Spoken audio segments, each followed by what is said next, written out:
Hello दोस्तों, maths करनी YouTube channel में आपका स्वागत और अभिनंदन है। आज हम पशु परिचय भर्ती के अंतर्गत दैनिक विज्ञान में कार्बन और उसके यौगिक के बारे में अध्ययन करेंगे। और ये टॉपिक है वो अन्य एग्जामों के लिए भी महत्वपूर्ण है। पटवार है, रीट है, एलडीसी है, सीटी है, इसके लिए भी ये महत्वपूर्ण सीरीज है। तो कार्बन का प्रतीक होता है सी। ठीक है, कार्बन का प्रतीक सी होता है। कार्बन की परमाणु संख्या होती है 6 और कार्बन का परमाणु क्रमांक होता है 12। ठीक है, और परमाणु द्रव्यमान इसका होता है कार्बन का 12.0107 यूनियन। ठीक है, वो कार्बन की संयुक्त होती है 4 और इलेक्ट्रॉन विनाश होता है इसका 2 और 4। और कार्बन एक चतुर्संयोजक यौगिक है और कार्बन एक धातु है, यानी कि यह कार्बन के बारे में सामान्य जानकारी।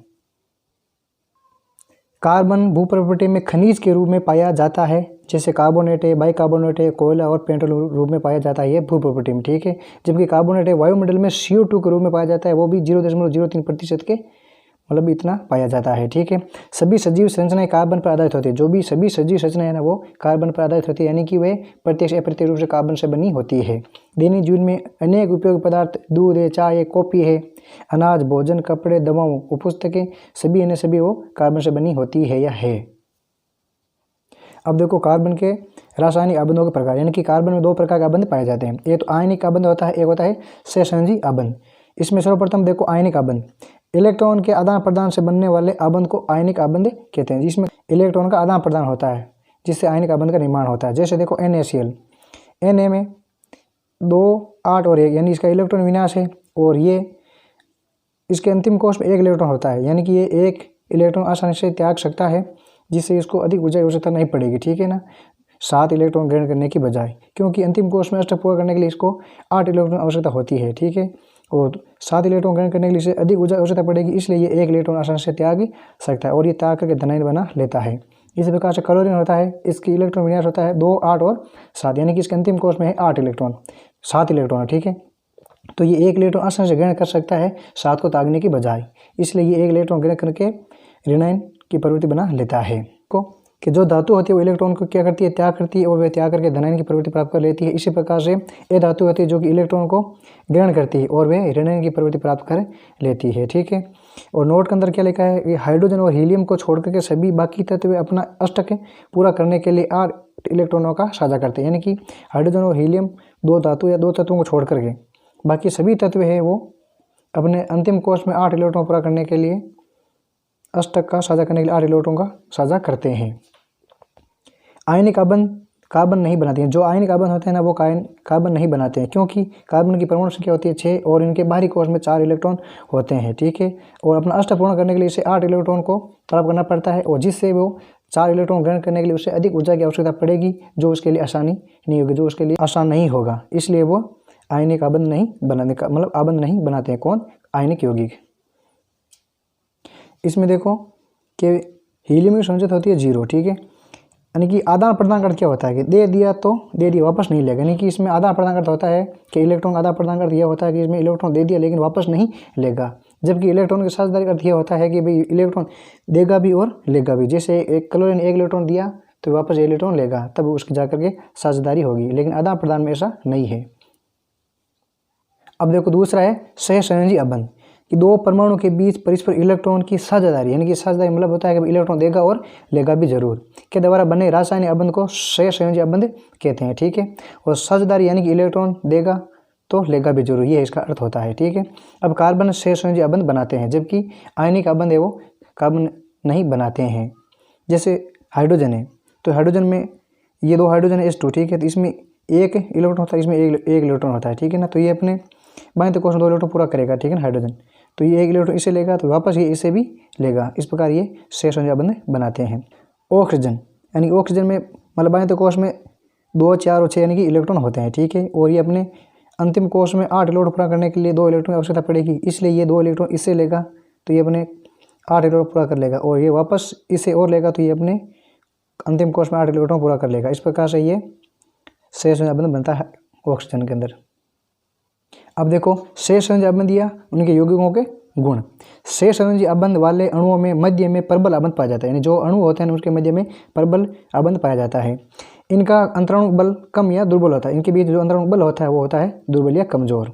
इनके गणनांक व कवतनांक भी क्या होते हैं, कम होते हैं। किनके? सहसंयोजक आबंध के। परमाणुओं के बीच इलेक्ट्रॉन की साझेदारी होती है और कण आवेशित होते हैं, यानी कि इलेक्ट्रॉन बीच क्या होती है? साझेदारी भी होती है और कणों बीच आवेश भी उत्पन्न होता है।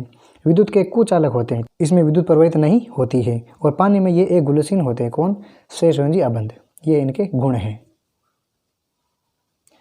पहले हमने सहसंयोजी आबंध की परिभाषा पढ़ी थी और उसके बाद उनके गुण। अब है सहसंयोजी आबंध के प्रकार, यानी कि सहसंयोजी आबंध है वो 3 प्रकार के होते हैं। एकल सहसंयोजी आबंध, द्विसहसंयोजी आबंध और त्रिसहसंयोजी आबंध। अब इनका विस्तार से वर्णन। एकल सहसंयोजी आबंध यानी कि 2 परमाणु के बीच एक जोड़े इलेक्ट्रॉन का साझेदारी होती है, यानी कि एकल होता है, यानी कि इसमें 2 परमाणु है ना, 2 परमाणु के बीच एक जोड़े इलेक्ट्रॉन की साझेदारी होती है, वो एकल सहसंयोजी आबंध कहलाते हैं। जैसे देखो हाइड्रोजन में एकल सहसंयोजी आबंध है। कैसे? कि ये इसकी साधारण बिंदु संरचना है, ये इलेक्ट्रॉन इससे लेगा और ये वापस इसे लेगा। इस प्रकार ये इसकी इलेक्ट्रॉन बिंदु संरचना है। ठीक है। इसी प्रकार से देखो क्लोरीन, यानी कि क्लोरीन में एकल आबंध है। कैसे? कि इसकी इलेक्ट्रॉन विन्यास होता है 2, 8 और 7, यानी कि अंतिम कोष में 1 इलेक्ट्रॉन की इसकी आवश्यकता होती है। ठीक है, क्योंकि इसमें एकल आबंध है। ठीक है, देखो ये तो इसकी साधारण संरचना है। अब इलेक्ट्रॉन बिंदु संरचना किस प्रकार से? देखो कि अंतिम कोष में के 7 इलेक्ट्रॉन को व्यवस्थित करेंगे। ठीक है, और इसलिए इसके 1 इलेक्ट्रॉन आवश्यकता होती है अपने अष्टक पूर्ण करने के लिए। तो ये एक इससे लेगा और ये वापस है वो इससे लेगा। इस प्रकार इनके बीच है वो इलेक्ट्रॉन की साझेदारी हो जाएगी और इसमें एकल आबंध बन जाएगा। एकल में क्या होता है कि अभी इसमें एक जोड़े इलेक्ट्रॉन की साझेदारी होती है, जबकि इसमें देखो 2 परमाणुओं के बीच 2 जोड़े इलेक्ट्रॉन की साझेदारी होती है, वो कहलाता है द्विसहसंयोजी आबंध। जैसे ऑक्सीजन, देखो कि ऑक्सीजन में अंतिम कोष में होते हैं इलेक्ट्रॉन 6। ठीक है ना, इसलिए उसको 2 इलेक्ट्रॉन आवश्यकता होती है अपने बाह्य कोष में 8 इलेक्ट्रॉन पूरा करने के लिए। इसलिए ये 2 इलेक्ट्रॉन इससे लेगा और ये वापस इससे लेगा। तो इस प्रकार इसकी इलेक्ट्रॉन बिंदु संरचना ये बन जाती है कि इसमें द्विसहसंयोजी आबंध बनता है। त्रिसहसंयोजी आबंध, जो जब 2 परमाणु के बीच 3 जोड़े इलेक्ट्रॉन की साझेदारी होती है वह कहलाता है त्रिसहसंयोजी आबंध। और द्विव में होता है 2 इलेक्ट्रॉन की और एकल में होता है 1 इलेक्ट्रॉन की, 1 जोड़े इलेक्ट्रॉन की साझेदारी। इसमें देखो नाइट्रोजन, यानी कि नाइट्रोजन का परमाणु क्रमांक होती है 7, तो इसकी साधारण संरचना है, इसमें त्रिबंध बनता है। जैसे इसमें भी अपने अंतिम कोष में 5 इलेक्ट्रॉन है, तो इसको 3 इलेक्ट्रॉन और आवश्यकता होगी, इसलिए ये 3 इलेक्ट्रॉन इससे लेगा और ये वापस इससे लेगा। तो इस प्रकार से में त्रिसहसंयोजी आबंध बनता है नाइट्रोजन। एक क्वेश्चन करना है आपको, H2O में और NH3 में कौन सा आबंध बनता है? इसको आप करके देखना। मेथेन, इसका सूत्र होता है CH4। ये कार्बन का सबसे सरल कार्बनिक यौगिक कौन? मेथेन। ये बायोगैस तथा CNG यानी संपीड़ित प्राकृतिक गैस का प्रमुख घटक है मेथेन यानी CH4। ये ईंधन के रूप में अधिकाधिक प्रयोग किया जाने वाला यौगिक है। मेथेन की इलेक्ट्रॉन बिंदु संरचना, ठीक है, इसका सूत्र होता है CH4। और जैसे ये C1 है कार्बन, ठीक है, और H है इसमें 4, इसलिए इसमें ये कार्बन है वो इन 4 हाइड्रोजन से एक इलेक्ट्रॉन ग्रहण करेगा और अपने सहसंयोजक बंध बनाएगा। इसी प्रकार से ये A3 की भी इलेक्ट्रॉन बिंदु संरचना है। अब है कार्बन के अपरूप। कार्बन यानी कि कार्बन क्रिस्टलीय अपरूप और एक क्रिस्टलीय अपरूप कार्बन 2 प्रकार का होता है। ठीक है ना, ये है क्रिस्टलीय कार्बन के अपरूप और ये प्रकार है, और ये है एक क्रिस्टलीय कार्बन के प्रकार। ठीक है, जिसमें कोल है, कोक है, कास्ट चारकोल है, जंतु चारकोल है, काजल है, गैस है। और क्रिस्टलीय अपरूप मैंने हीरा, ग्रेफाइट और फुलरीन। एक ही तत्व के भिन्न भिन्न रूप जिनके रासायनिक गुण तो समान होते हैं परंतु भौतिक गुण होते हैं अलग अलग, वे कहलाते हैं अपरूप। यानी अपरूप किसे कहते हैं? कि अपरूप मायने कि रासायनिक गुण होते हैं समान और भौतिक गुण होते हैं अलग अलग, वो कहलाते हैं अपर रूप। ठीक है, जिसमें कार्बन के अपरूप 2 होते हैं, क्रिस्टलीय अपरूप और एक क्रिस्टलीय अपरूप। कार्बन के 3 क्रिस्टलीय अपरूप होते हैं। ठीक है ना, इसमें से देखो एक हीरा, ग्रेफाइट और फुलरीन। हीरा जो कार्बन का सबसे शुद्धतम रूप है हीरा।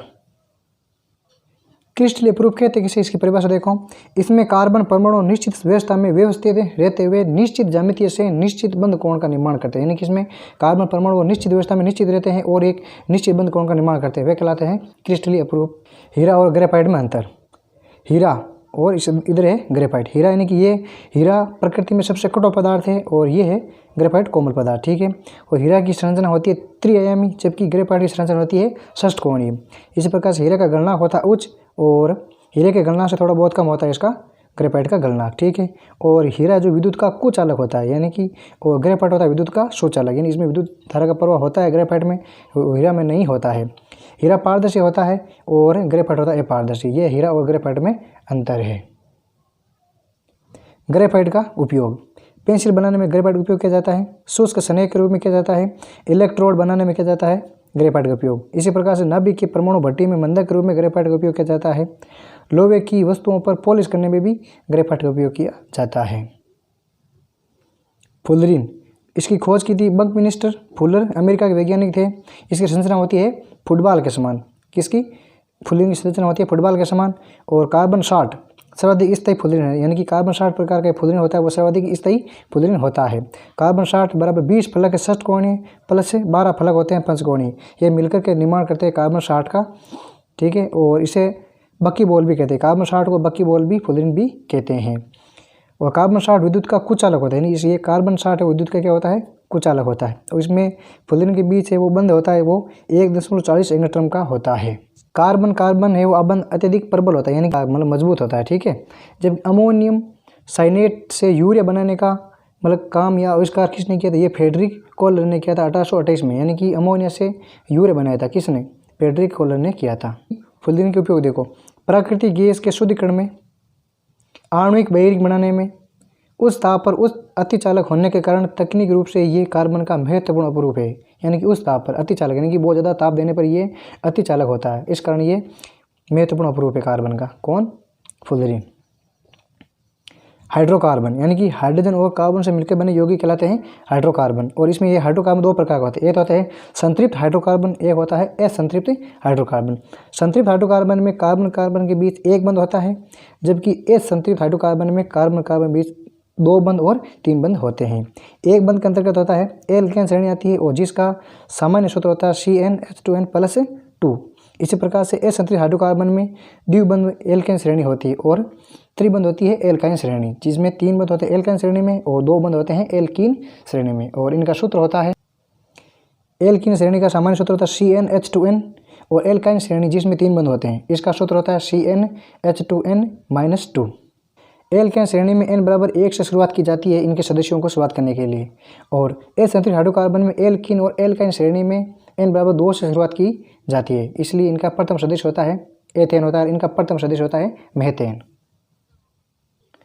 चक्रीय हाइड्रोकार्बन की संरचना, जिसमें देखो साइक्लोहेक्सेन की संरचना होती है, जो मतलब साइक्लोहेक्सेन कार्बन में ये कंकाल की संरचना है, ठीक है। इसी प्रकार से ये कार्बन की संपूर्ण अणु संरचना है, यानी ये तो एक कंकाल और ये है अणु की संरचना किसकी? कार्बन की। साइक्लोहेक्सेन यानी कि इसमें 6 कार्बन के अणु है, 1 2 3 4 5 और 6, यानी इसमें 6 कार्बन के अणु है और प्रत्येक कार्बन अणु पर 2 हाइड्रोजन की संख्या जुड़ी हुई है। अब देखो साइक्लोपेंटेन, यानी कि इसमें 5 कार्बन के अणु है, ठीक है, और 10 है इसमें हाइड्रोजन। जैसे देखो 1 2 3 4 ये साइक्लोपेंटेन की संरचना सामान्य संरचना और यह है इसकी अणु संरचना। इसी प्रकार से साइक्लोब्यूटेन, यानी कि मेथ एथ प्रोप और ब्यूटेन, इसमें कार्बन की संख्या 4 और इसमें 4 के साथ 8 हाइड्रोजन परमाणु जुड़े हुए हैं, ठीक है।